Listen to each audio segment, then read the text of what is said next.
Right, this is a poem called Not for the Faint-Hearted. This is not a poem for the faint-hearted. This is not a poem for delicate sensibilities. You may recognize a bit of your world in it. And then, but first this, it is not about your finicky pet peeves or personal well-being. This is not about how to fulfill your ambitions or your disregard for who or what you trample underfoot to achieve them. This is not about your investments, your dealings on the stock exchange. Have no worry about that. Not your offshore accounts or shell companies and subsidiary corporations. None of that concerns this poem. It does not deal with your intricate discussions about interest reduction and interest hikes, or whether there is a likelihood of inflation or not, whether enough jobs are being created each month or too many people dropping out of the job market. Those financial discussions are not its domain. This is not a poem about who deserves subsidies, which banking and or insurance interests are too big to fail, or about the wisdom of keeping ordinary folk reeling under the weight of debt, persuading each member of a household out into the marketplace, or about punishing petty payment lapses and defaults. It doesn't matter to it that this goes on while aiding big businesses and rewarding their misconducts and fraud. This poem isn't about that, nor about the rich and famous, or about the poor and nameless for that matter. They too are not its subject, nor the old, the infirm, the friendless folks who cannot take care of themselves nor have another to look after them. Those without health care, without food, without shelter.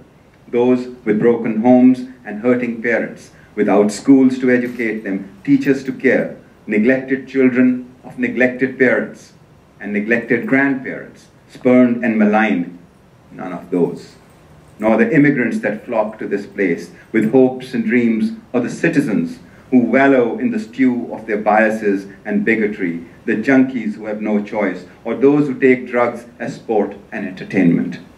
Those who peddle and deal in narcotics, those who are sex workers, or johns, or traffickers of want and youth and vulnerability. Those condemned to a life of misery and abuse. Those condemned only to serve others always. Those for whom the laws have specially been framed, whether to benefit them or to keep them forever in abjection, to criminalize them, rob them of all vestige of self-respect, of selfhood. Those whom public safety and justice always perceive with alarm and suspicion, or those whose special interests make them special, for they can promote or preempt legislation that may not suit them by putting their earnings to good use. The poem is not about them, not about people of color either, or what they must suffer or not, nor about for-profit prison houses or about prison conditions. Women too, and what they must endure in a world shaped and governed by men don't concern this poem, or whether or not they have rights over their bodies or wombs. All this and a lot more that may be political, economic, or sociological is out completely.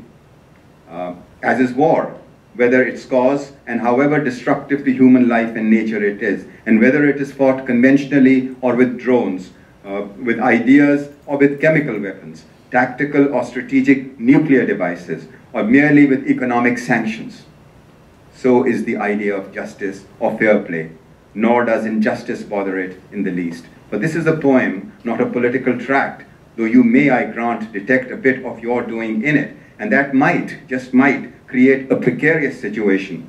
For you see, though no detonations lie buried under its lines, no mines are laid out to trap you in meaning and connotation, reading it a certain way, when you recognize a small part of yourself in it, may bring about an alignment of syllables, words, and syntax you cannot escape.